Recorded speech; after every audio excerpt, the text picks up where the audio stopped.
Locker room still feel the same way as I do. It crushed us to see him get injured, have to battle through, and then it happen again. So we want the very best for him. Happy to see him still able to play, still able to do his thing. Wanted to see him go back to being the player that he was and have a smile on his face. That was part of my talks with AB a couple months ago.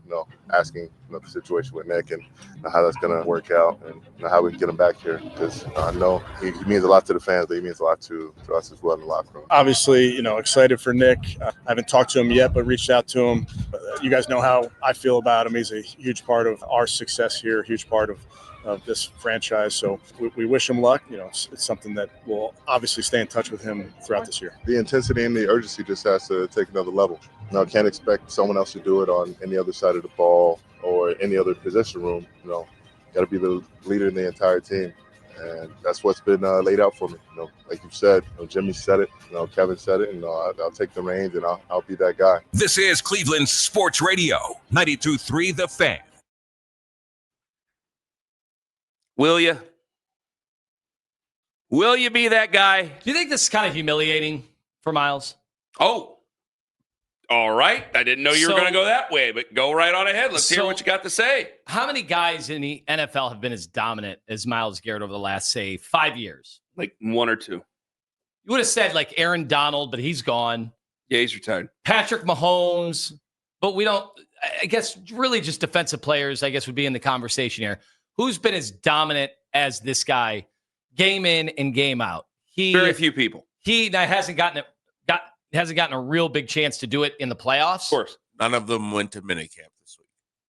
Yeah, the ones who have been as dominant did not go to minicamp. So. Right. So, Cincinnati, Trey Hendrickson, and Pittsburgh, TJ Watt. Well, there's another guy who hasn't had a chance to be dominant at all, but he didn't go to minicamp. More than about last night. Coming up at 6:43 on The Fan. Go right on ahead. Right. So, Myles Garrett is like, hey, when I play, I am incredible. Yeah, people will ask about, are you at this voluntary camp, whatever, which you really didn't get any questions about yesterday. It was more about, hey, you're here. What is it like? What is your role on this team? Are you going to be a leader? The owner said this. So are you establishing that? And I do wonder if, to some extent, Myles, who got paid, it's not about money at this point. He got all the money. Like yes, it'll be maybe more than a footnote, but it'll be a note always that he asked for that trade one time with a press release and, 3 weeks worth of doing Radio Row, including, was it the Super Bowl? Yes. Yeah. So pretty.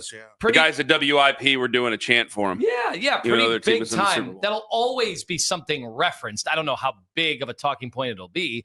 Maybe if he wins in Cleveland, maybe if they get to a Super Bowl or even win a Super Bowl with the Browns, over the next few years, we'll all laugh at it. I mean, we will, won't we? We would laugh at that. Nobody would care anymore that he did all that. With that said, we don't see them winning the Super Bowl this year. I do wonder if he's up there yesterday having people that look like us ask questions to him who looks like he does, who's always kind of scantily clad. Boy, between him and Njoku. Yesterday, Njoku came out and he was just wearing, he looked like a WWE wrestler because he had like the ribbons around the biceps. The tassels hanging He looked like the Ultimate Warrior. And he came out, and I'm not kidding, I don't know how you don't look. People say, what are you looking at, Anthony? I'm looking exactly where I wonder if David Njoku wants me to look at. He came out there in less apparel than I wear to bed. And I only wear boxer briefs to bed, and he had less than that. That's all you wear? Oh, yeah. I remember the one day you did it, but I wasn't trying to look over there because I thought it was weird that we were sleeping in the same room, to be honest with you. I was like, wow, this is really going down. Separated by not much daylight. No, because I wear a T-shirt and Papa, the whole thing. I'm going to bed. See you in the morning. I wear a long T-shirt and nothing underneath like Geppetto. Go ahead. I'm kidding. So that's between Njoku and Myles Garrett. Very secure in their appearance. And he is getting... Well, yeah, if you look like that, you wouldn't have a problem with it. Sure. I don't look like that, so I have a major league problem with... Not with him doing that, but with me. There's no way. Go ahead. They're getting peppered by questions, again, from people that look like us. A lot of media wear glasses. A lot of media. We're all aging, not very gracefully. And we're going, what about you being a leader? Can you be a leader? Can you be the guy who does the leading? Can the players take the lead from you? And he's got to be thinking, man, I just go out there and dominate. I'm a football player. That's what I do. Yeah, but no, he's not stupid. He knows that's not leadership. Am I gonna make the court? Hold on. It's not leadership how we think. Right, but how we think about it in a locker room. I mean, he was getting peppered with questions about Nick Chubb. When did Nick Chubb ever get on top of a table and say, "We're going to do it this way. We're going to go this way. I'm going to take that field. We're going to win this game"? Like, that's not Nick Chubb. And so Myles Garrett is like, I'm still here. By the way, I lobbied for the return of that guy. We'll get to that. And yet the questions are about leadership. Guys, am I going to be the one to tell the quarterback how to complete the passes and to run the offense and to do the 2-minute and to be on top of the offense and to have all that savvy? No. So why am I getting asked questions about leadership? Because he's the highest paid player on the football. Well, he's not. Is he the highest paid player on the football team? I don't know. He was the highest paid non-quarterback in NFL history. Okay. So I would assume. Well, yeah, but the other guy who I don't count him. He watched camp yesterday. He was out there. He was in the looked like the Sith Lord standing there, but he's still in right now. He still was watching camp yesterday. Was he on the field or with the VIPs? Because they had a bunch of VIPs up top. No, he was like in the workout area because you shouldn't be out there on the field if you're rehabbing. I'm serious. I'm like peering through the Smith machine. No, they have like open garage door deals. Yeah. That you can stand there and see gaze right into where the workout room is, the weight room is. Check it out. And then he was able to look out and see that, and then he went right back to working out. You can't have him out there in the field, especially if you're nursing an arm or a leg injury. That'd be great if Deshaun now, a few years later, did some outreach to the media. Remember, he's blocked, or his team has blocked all the media members. It would have been great if Deshaun Watson, to show a different side of Deshaun, came over and stood by the media and watched and tried to tell him, okay, this is what this drill is. Oh, that was a nice throw. You should do what Trevor Bauer did after he was sent off to Cincinnati. Just show up and have yourself an They got right field districts out there in Berea. They will. Okay, so Myles is one of the highest paid players, whatever. That's where the leadership begins and ends. Guys, I mean, come on. You talk about they're killing TJ Watt out there in Pittsburgh about the whole leadership thing because he portrayed himself to be an emotional leader and all that stuff. I never expected we're 9 years in. I'm sorry, guys. And if these words come back to haunt me, fine. If you're expecting big emotional leadership from Myles Garrett, that's on you anymore. I mean, how many times? How many times do we have to say it? And he's flirted with it here and there. I've never said he's never been about like the strong emotional leadership thing. He's flirted with it here and there. But remember, guys, this is the same guy who goes, "Oh, we got 12 games left to get this thing figured out. We got 11 games left to get this thing figured." Like that, it was always like waiting on something else. I take him for what he is. It's not, and I'm not being nasty about it. He's a fantastic player, not a bad guy, but I take him for what he is. As long as he keeps going out there and putting up 14-plus sacks, and I know you brought up the pressures. We can bicker between sacks and pressures. As long as he does all those things, hey, I'm fine. But I don't need to hear the rah-rah stuff from him because he's never been that guy. He's never been that guy. I can't go ripping away because I don't think he's ever really portrayed himself to be that guy. Like, okay, you want to do the other example? That was a story that came out about TJ Watt. Give me the pen. I'll sign. All dramatic. I'll sign for even less. I'm a leader on this team and all that crap that they want to make up out there. And then here he is now. And they're ripping away on the fan over in Pittsburgh. I mean, every host is just teeing off. And they're talking about Jack Sawyer being the future and trading him away. And I go, I don't need to say any of that stuff because I didn't expect any of that stuff from Myles Garrett. So it's just the accountability is what? The accountability is go out there and have your sacks. Go out there and do it.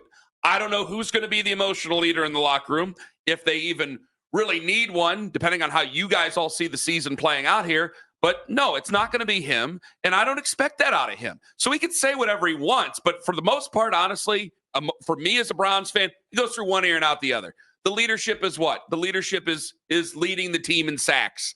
The leadership is getting 2nd and 3 to 3rd down and 11 because you had a sack because they decided to do play action and you buzzed the tower and got around the corner. And either you got the sack or somebody else was able to get the sack. Like that's what the quote unquote leadership is.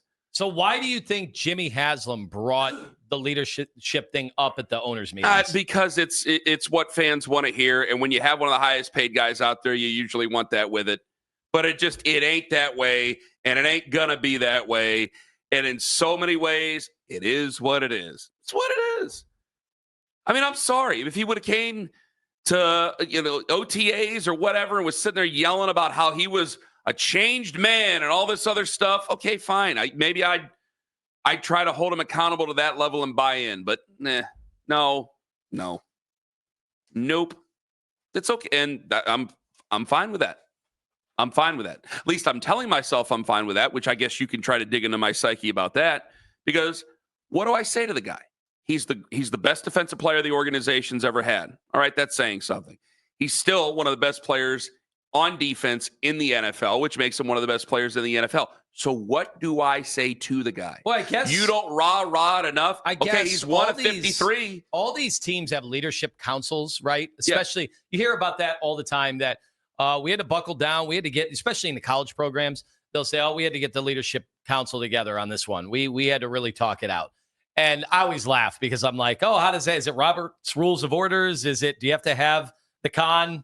Do you pass it around, whatever that thing is called, before whoever you get holds the dog chain gets to talk? Right. So I think about that, like Myles Garrett. After everything you just said, does he look like a fish out of water in those meetings? Or is it somebody who feels like they have to say something? I don't think he's standing up there cussing everybody out in those meetings. He's not. And you said it yourself, because we got to hold each other accountable. All right, well, if I hold him accountable, does he not get a sacks? He gets a sacks.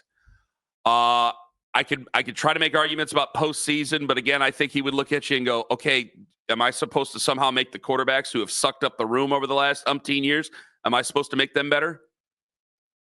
Because you said it a moment ago.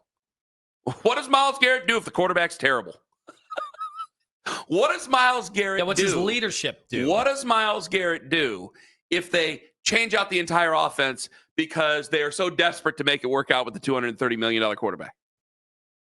What's Myles to do if the offensive line coach decides, you know what, this is a little bit goofy, I'm going to go coach with my son down in Tennessee, and they hire Boobery to replace him? What's Myles Garrett to do?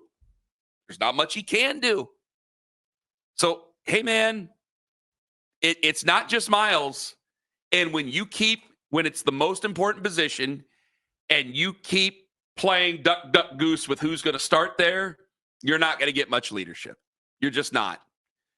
And I think that he probably, sadly, learned that early. Here's Myles Garrett again on being a leader. And remember, he says this. Here's the example part of it. Maybe you can take him to task for this. Listen closely. The intensity and the urgency just has to take another level. Can't expect someone else to do it on any other side of the ball or any other position room. Got to be the leader in the entire team. That's what's been laid out for me. Jimmy said it. Kevin said it, and I'll take the reins and I'll be that guy. So he's going to yell at him. There's going to need a lot of yelling. They have a tough schedule. Well, especially I mean, he's the guy that does the speeches now pregame. Is he? Is he the guy we get on Inside the NFL every week that comes out and gives them the pep talk? Who is it normally? Well, it was Anthony Rodney Walker McLeod, Jr. And now he lives in Philadelphia. It was Anthony Walker Jr. Now it's Rodney McLeod. Can they Zoom with Rodney? Or it was Rodney McLeod. Now he's retired, Maybe obviously. you can go down there and FaceTime it. Can they Zoom with Rodney? Do you want to text Rodney and see if he's still willing to do it? Yeah, heck yeah. Maybe for a nominal speaking fee? I was going to say, it's got to be a paid position. Do they pay you for a TED Talk? Yes. Oh, yeah. Those got to be what, 18? Do they still do TED Talks? Oh, yeah. They regionalized them. Okay. I think like my hometown, Chesterland, had big TED Talk seminar. And I hate to say this because this is sad. I just always assumed it was going to be after Rodney McLeod. You could see JOK being that guy. Yeah. That's unfortunate. Is it going to be Jordan Hicks? Going to be Jordan Hicks? Anybody? So I guess it's going to have to be Myles.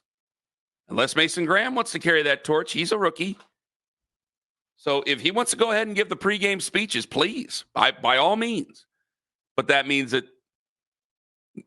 people are going to be watching you even closer, and there better be no plays off, or there will be criticism then.